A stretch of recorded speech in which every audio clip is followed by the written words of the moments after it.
Cantad con gozo a Elohim, fortaleza nuestra, al Dios de Jacob. Aclamar con júbilo, entonad canción y tañed el pandero, el arpa deliciosa y el salterio, porque, hermanos míos, viene pronto el Rey del cielo. Un nuevo día comienza. Gracias, Padre, por darnos la oportunidad de servirte humildemente. Bendecimos a uno y cada uno de los hermanos que escuchan estas conferencias leídas de cómo podemos llevar una vida con Dios. Hoy con el video número 13, Deuteronomio, pero antes vamos a 1 Timoteo 1:19. El Señor en estos tiempos tan difíciles nos dice: mantengámonos la fe y buena conciencia, desechando la cual naufragaron en cuanto a la fe algunos. Estoy sentado a pocos pies de un condenado a muerte, judío de nacimiento. Por oficio es fabricante de carpas, por llamado es apóstol. Sus días están contados. Siento curiosidad por saber qué sostiene a este hombre al acercarse su ejecución. Así que le hago algunas preguntas. ¿Tiene familia, Pablo? Ninguna. ¿Qué tal de salud? Mi cuerpo está abatido y cansado. ¿Algún galardón? No en la tierra. Entonces, ¿qué tienes, Pablo? Sin posesiones ni familia. ¿Qué tienes que valga la pena? Tengo mi fe. Es todo lo que tengo, pero es lo único que necesito. He guardado mi fe. Pablo se recuesta contra la pared de su celda y sonríe. Hermanos, en 2 Pedro 3:9 el Señor nos dice: el Señor no retarda su promesa, no queriendo que ninguno perezca, sino que todos procedan al arrepentimiento. Orgullo de Padre. A todos los que aceptan a Cristo como Salvador, les ha prometido un nuevo nacimiento. Significa esto que la vieja naturaleza no volverá a levantar su fea cabeza. Quiere esto decir que instantáneamente serás capaz de resistir cualquier tentación. Para responder a esa pregunta, compara tu nuevo nacimiento en Cristo con un bebé recién nacido. ¿Puede, hermano mío, un recién nacido caminar? ¿Un recién nacido puede alimentarse por sí mismo? ¿Puede cantar, leer o hablar? No, aún no, pero algún día lo hará. El crecimiento toma tiempo, que dice tu Señor, pero ¿está el padre en la sala de parto, avergonzado del bebé? ¿Está la madre apenada porque la criatura no puede deletrear, porque el bebé no puede caminar, porque el recién nacido no puede pronunciar un discurso? Por supuesto que no. No están avergonzados, están orgullosos. Saben que el crecimiento viene con el tiempo. Esto, hermanos, también lo sabe Dios.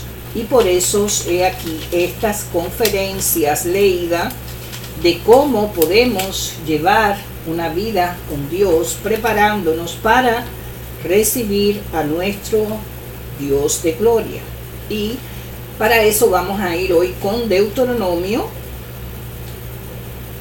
en las escrituras que son las que dan testimonio de cómo podemos irnos preparando y elevando nuestro espíritu para recibir a nuestro Señor. En Deuteronomio presenta los sermones finales de Moisés, dados en la culminación de los 40 años de vagabundeos de Israel por el desierto y en la víspera de su entrada en la tierra prometida. Es importante sobreestimar la enormidad del momento. Los israelitas habían pasado 4 décadas en el desierto a causa de su rebelión contra Dios. El libro de Números cuenta la historia de muerte de la primera generación que había salido de Egipto y el surgimiento de la segunda generación que pronto entraría en la tierra, con excepción de Josué y Caleb. 2 espías que demostraron confianza en el Señor en un momento crucial y a los que por tanto se les permitió entrar. Números 13. El público de Moisés en Deuteronomio es la segunda generación, la generación de la esperanza. Por consiguiente, el mensaje de Moisés contiene mucha ley, expresión de la voluntad de Dios sobre cómo Israel debía vivir su vida en la tierra que estaba a punto de poseer básicamente. Él les dice: no se comporten con sus padres como sus padres en el desierto, obedezcan a Dios y vivan bien en la tierra. Por esto Moisés reitera, expande y reaplica la ley ya registrada en Éxodo 19:24. Levítico y Números. En reconocimiento de esto, el libro es llamado comúnmente Deuteronomio, que significa en griego segunda ley o ley dada por segunda vez. Otro hecho hace particularmente significativo a estos sermones. Moisés guió a los israelitas por el desierto. En general, fue una columna de fortaleza y liderazgo para ellos. Los guió como un pastor y aún en una ocasión convenció a Dios de que no los destruyera, a pesar de sus pecados. Éxodos 32, 30, 35.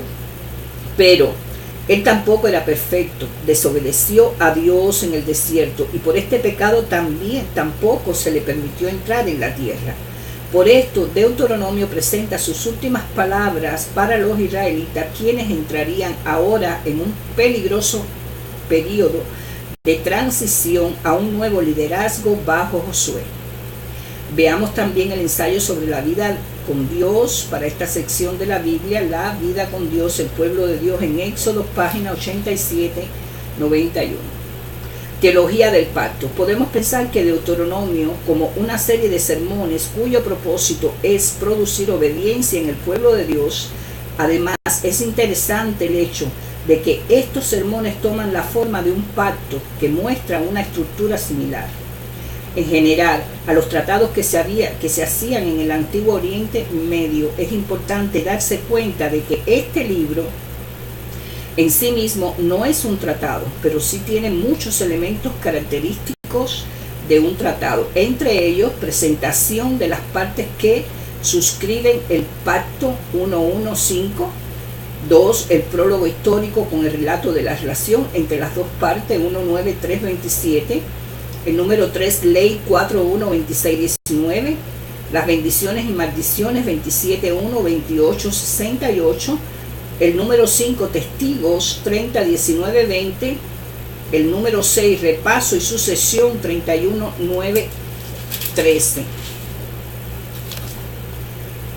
Al mirar esta estructura similar a la de un tratado, vemos cuán importante es la ley para el libro. Ocupa 23 capítulos, pero es importante el hecho de que la ley viene precedida por un prólogo histórico. Este sirve para mostrar cómo Dios ya ha cuidado a Israel. En otras palabras, las exigencias de la ley viene precedida por la relación que Él ha establecido por la gracia. Vea la nota sobre 5c. No obstante, la ley es importante para el mantenimiento de esa relación. Las bendiciones y maldiciones fluyen de la ley y señalan el hecho de que la desobediencia trae recompensa y de que la obediencia, No obstante, la ley es importante para el mantenimiento de esa relación. Las bendiciones y maldiciones fluyen de la ley y señalan el hecho de que la obediencia trae recompensa y la desobediencia produce castigo. Como pronto veremos, el objetivo básico del sistema de bendiciones y maldiciones es el mantenimiento de la vida feliz de los israelitas en la tierra prometida que están a punto de poseer. La necesidad de testigos destaca la naturaleza legal del libro. Estos testigos observarán si las dos partes del pacto cumplen su parte del acuerdo. Si alguna parte no lo hace, los testigos serán llamados para condenar a la parte transgresora y confirmar la justicia de su castigo. Ahora, mirar adelante. Por ello, Deuteronomio expresa una decidida teología de la retribución. La obediencia trae recompensa y la desobediencia trae castigo. Aquí vemos la base racional de profetas posteriores como Jeremías, que anuncian el castigo de Israel y su remoción de la tierra prometida. Ahora, ¿por qué? Porque el pueblo ha quebrantado el pacto y merece sentir toda la fuerza de las maldiciones del pacto. También vemos en Deuteronomio la teología que sostiene la proyección histórica que conocemos como Samuel, Reyes. Esta obra parece haber sido editada durante el exilio y responde a la pregunta candente de ese periodo. ¿Por qué estamos en el exilio? Al catalogar la historia de la transgresión del pacto, particularmente tal como este se ha articulado en Deuteronomio, este libro entonces ocupa un lugar crítico en el canón, constituye la culminación del Pentateuco, que termina con la ley dada por segunda vez y arroja su larga sombra de influencia sobre gran parte del resto de canón. Pero, ¿cómo y cuándo apareció esta importante obra? Las preguntas de autoría y dada del libro han sido objeto de vigorosos debates. Marco. El marco temporal de Deuteronomio es el tiempo de Moisés. Al final de los 40 años de vagabundeos por el desierto, aunque el libro no indica autor, tradicionalmente ha sido atribuido a Moisés. No obstante, aún los más vehementes defensores de la autoría mosaica han admitido que la forma final del libro proviene de un tiempo posterior al patriarca. Después de todo, el libro constituye con el relato de la muerte de Moisés y una evaluación de su ministerio. Deuteronomio 34. Aunque muchos limitan la contribución posmosaica al libro, a ese capítulo en particular, los lectores atentos notarán una corriente narrativa que recorre el libro y que es claro, proviene de un tiempo posterior a Moisés. Este narrador ocasionalmente habla de hechos que ocurren al otro lado del Jordán, en referencia al Transjordán, pero tal perspectiva implica que el que habla está en la tierra prometida, un lugar al que Moisés nunca entró. Muchos eruditos sugieren una relación aún más lejana entre Moisés y el libro, conectando su origen con la historia de 2 Reyes 22. Durante el 18º año de reinado de Ezequías, 623 antes de Jesucristo, se descubre un libro de la ley, durante la purificación del templo, aparentemente suprimido por los reyes apóstatas que lo habían procedido. Al descubrirlo, Josías y sus funcionarios responden a su lectura con la destrucción de los altares locales y dejando solo el altar central del templo de Jerusalén.